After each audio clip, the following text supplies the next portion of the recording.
Rekam jejak Roni Talapesi, pengacara baru Baradae, politikus PDIP, pernah bela Ahok dan Hercules.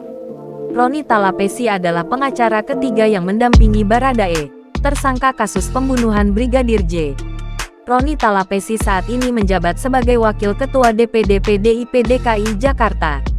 Menurut Roni, ia ditunjuk langsung oleh orang tua Baradae, Rabu tanggal 10 Agustus tahun 2022.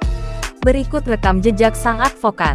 Pada 2012, Roni menjadi kuasa hukum keluarga korban kecelakaan maut di Tugutani, Jakarta Pusat.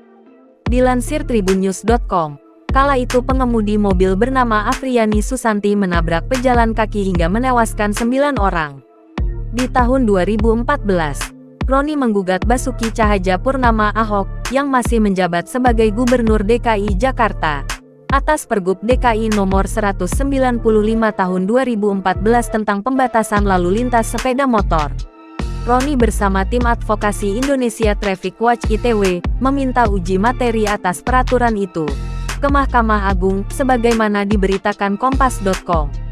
Gugatan itu dilayangkan karena aturan tersebut dinilai bertentangan dengan UU nomor 22 tahun 2009 tentang LLAJ dan Perda DKI nomor 5 tahun 2004 tentang transportasi.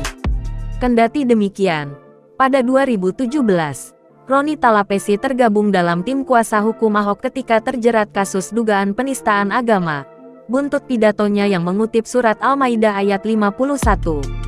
Roni Talapesi juga pernah menjadi kuasa hukum preman Tanah Abang, Hercules Rosario Marsal alias Hercules, pada 2013, dalam kasus pengancaman terhadap petugas. Dalam catatan tribunnews.com, Roni juga pernah menjadi kuasa hukum aktor Tio Pakusadewo pada 2017, yang terjerat penyalahgunaan narkoba. Dikutip tribunnews.com dari situs rebtlaufeng.com, Roni Talapesi memiliki nama lengkap Roni Berti Talapesi. Ia merupakan anggota Perhimpunan Advokat Indonesia Peradi, dan anggota Ikatan Advokat Indonesia Ikadin.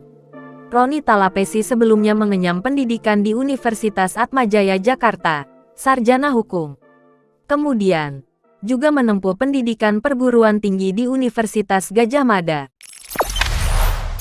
Jangan lupa subscribe, share, komen, dan like ya.